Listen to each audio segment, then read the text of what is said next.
വയനാടിനോട് ചേർന്ന് കിടക്കുന്ന തമിഴ്നാട്ടിലെ ജില്ലയാണ് നീലഗിരി. ഏതാണ്ട് പകുതിയോളം മലയാളികളാണ് ഇവിടെ താമസിക്കുന്നത്. കേരളത്തിലെ പല ജില്ലകളിലും വന്യമൃഗ ആക്രമണം അതിരൂക്ഷമാണെന്ന് പറയുമ്പോൾ വന്യമൃഗ ആക്രമണം ഒരു നാടിനെ എങ്ങനെയാണ് ബാധിച്ചത് എന്നതിനുള്ള തെളിവാണ് നീലഗിരിയും ഗൂഡല്ലൂരുമൊക്കെ. മരണഭയത്തിൽ ജീവിക്കുന്ന ഒരുപാട് ആളുകളെ നമുക്കിവിടെ കാണാൻ സാധിക്കും. അങ്ങനെ എല്ലാ വീட்டு கதவு வந்து தட்டுது. எத்தனை இங்கே வந்து பயங்கர கஷ்டம். வெளியில் நடமாட இல்லை, வெளியில் டவுனுக்குள்ளே போக முடியல, ஆஸ்பத்திரிக்கு போக முடியல, நடக்க முடியல. 85 வயசு எங்கே ஆட்டோவுக்கு 100 ரூபா கொடுத்து போக முடியுங்களா?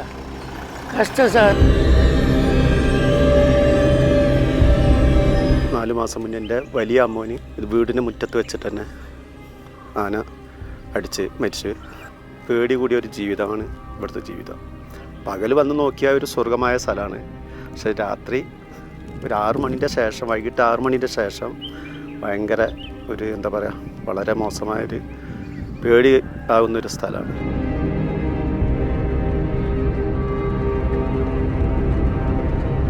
ഏറ്റവും വേദനാജനകമായിട്ടുള്ള മരണങ്ങൾ നടന്നത് ചേർക്കോട് പഞ്ചായത്തിലാണ്. സ്വന്തം മകനെ ആന ചവിട്ടി കൊന്നപ്പോൾ ആ വിവരം അറിഞ്ഞ്, ഫോണിലൂടെ വിവരം അറിഞ്ഞ് ഓടി വന്ന പിതാവ് ഒരു നിവൃത്തിയുമില്ലാതെ സ്വന്തം മകൻ്റെ മുമ്പിൽ ആ കൊലയാളി ആനയെ നിൽക്കുന്നത് കാണുമ്പോൾ കൈയെടുത്ത് ആനയെ അടിക്കുകയും അച്ഛനെയും അതേ സ്ഥലത്ത് ആന ചവിട്ടിക്കൊന്ന ഒരു പ്രദേശം, അതാണ് ഈ ചേരങ്കോട് പഞ്ചായത്ത്.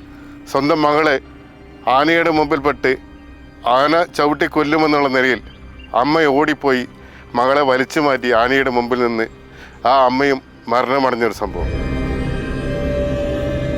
டேஞ்சர் பொசிஷனில் தான் எப்பயும் இருக்கிறோம். எப்பயுமே நைட் சமயத்தில் ஒரு எமர்ஜென்சியாக இருந்தால் கூட எங்களால் போக முடியாத ஒரு சூழ்நிலை தான் இருக்கும். ஆனால் போன மாதத்துலலாம் ஒரு ஆளுக்கு ரொம்ப முடியாமல் நெஞ்சு வெளி வந்துட்டு எங்களுக்கு ஃபாரஸ்ட் டிபார்ட்மெண்ட்டில் கூப்பிட்டோம். அந்த சமயத்தில் அவங்க வேறு ஏரியாவில் இருந்தாங்க.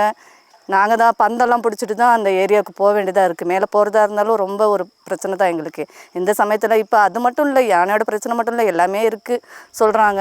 அந்த மாதிரி பயமான இடத்துல தான் நாங்கள் இப்போ இருந்துகிட்ருக்கோம்.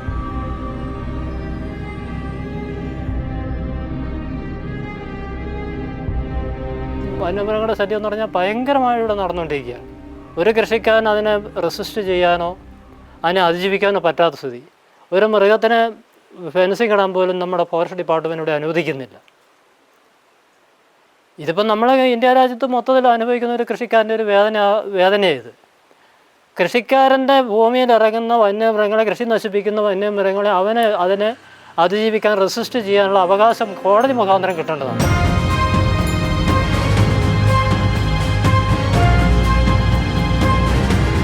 പന്നിയുടെ ശല്യം വളരെ വളരെ വലുതാണ്. പറഞ്ഞ് ബോധിപ്പിക്കാൻ കഴിയാത്ത തരത്തിലുള്ള പന്നിശല്യം.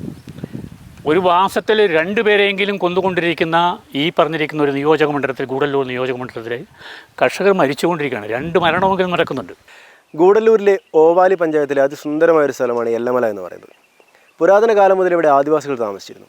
ഏതാണ്ട് 150 വർഷം മുൻപാണ് പല നാടുകളിൽ നിന്ന് ആളുകൾ ഇവിടേക്ക് കുടിയേറി വന്നത്.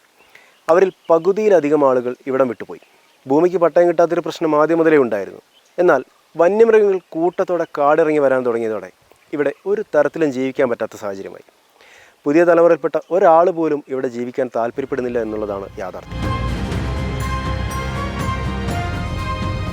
താൽക്കാലിക തൊഴിലാളികളുണ്ടാകും. അവർക്ക് വന്നിട്ട് ഇതേമാതിരി എന്താണെന്ന് പറയുക, അവർ ജോലിക്കായിട്ട് വന്നിട്ട് ഇങ്ങനെ ക്യൂ നിൽക്കലാണ്. രാവിലെ വന്നിട്ട് ഈ പെർമനൻ്റ് ആൾക്കാരെ എടുത്ത് കഴിഞ്ഞതിന് ശേഷം ബാക്കിയുള്ളവരെന്താക്കുന്നറിയോ, ബാക്കിയുള്ളവർക്ക് ആവശ്യത്തിനനുസരിച്ച് എടുക്കാൻ വേണ്ടിയിട്ട് ഫ്രണ്ടിൽ നിന്ന് ഇങ്ങനെ നിൽക്കുന്നവരെ 1, 2 അങ്ങനെ 10-20 ആളാകുമ്പോൾ പറയും ബാക്കി നാളെ വരും എന്നറിയും. എന്നിട്ട് എന്തായിട്ടും അടുത്ത ദിവസം വന്ന് രാവിലെ വന്ന് കാത്തിക്കുകയാണ്. അങ്ങനെ ഒരാഴ്ചയിൽ 6 ദിവസം വന്നാൽ ചിലപ്പോൾ 2 മണി 3 മണിയൊക്കെ കിട്ടുക. അത്ര ജനങ്ങൾ തിങ്ങി താമസിക്കുന്ന സ്ഥലമാണിത്. കാലക്രമേണ ഒരു 10 വർഷമായിട്ട് ഈ നാട്ടിൽ ജീവിക്കാൻ ബുദ്ധിമുട്ടാണ്. ആന, കരടി, പുലി എല്ലാം ആൾക്കാർ വന്ന് ഉപദ്രവിക്കുന്നുണ്ട്. അത് ഭയന്ന് അത് പേടിച്ചിട്ട് ആൾക്കാർ ഒരു 6 മണി കഴിഞ്ഞ് ആരും പുറത്തിറങ്ങുന്നില്ല. ഒരുമാതിരി അത്യാവശ്യം സാമ്പത്തികമായിട്ടുള്ളതൊക്കെ ഓരോരുത്തരായിട്ട് നാട്ടിൽ നിന്ന് പോയിക്കൊണ്ടിരിക്കുകയാണ്.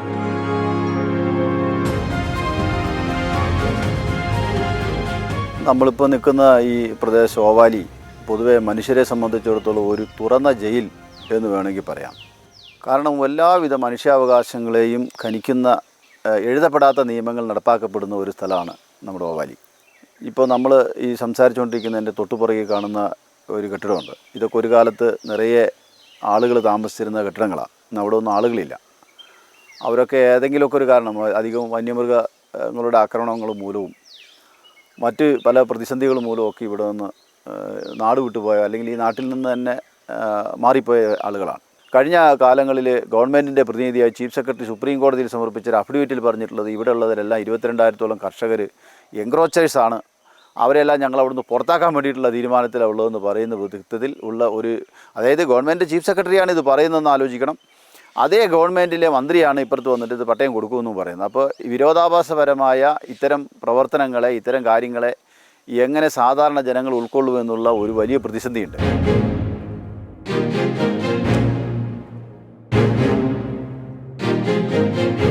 இறந்தாங்க பார்த்தீங்கன்னா சுனிதா அந்த அக்கா இறந்ததுக்கு அப்புறம் அந்த குடும்பமே இந்த ஊரை விட்டு போயிடுச்சு. இந்த ஊரில் இல்லவே இல்லை.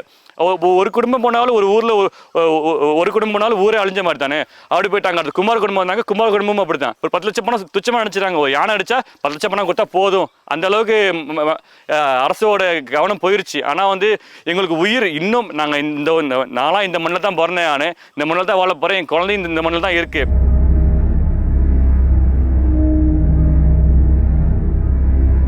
നേരം ഇരുട്ടിക്കഴിഞ്ഞാൽ വീടിന് പുറത്തിറങ്ങരുത് എന്ന് ചിന്തിക്കുന്ന ഒരു തലമുറ വളർന്നു വരുന്ന നാടാണ് ഗൂഡല്ലൂർ. വന്യമൃഗശല്യം ഏറ്റവും ആദ്യം ബാധിക്കാൻ തുടങ്ങിയ ഒരു സ്ഥലമാണിവിടം. അതിപ്പോൾ ഏറ്റവും രൂക്ഷമായ സ്ഥിതിയിലെത്തി നിൽക്കുകയാണ്. നിലവിലെ സാഹചര്യം വെച്ച് നോക്കുകയാണെങ്കിൽ ഗൂഡല്ലൂരിൻ്റെ അവസ്ഥ കേരളത്തിലെ പല ജില്ലകൾക്കും വരാൻ അധികം കാലതാമസം വേണ്ടിവരില്ല.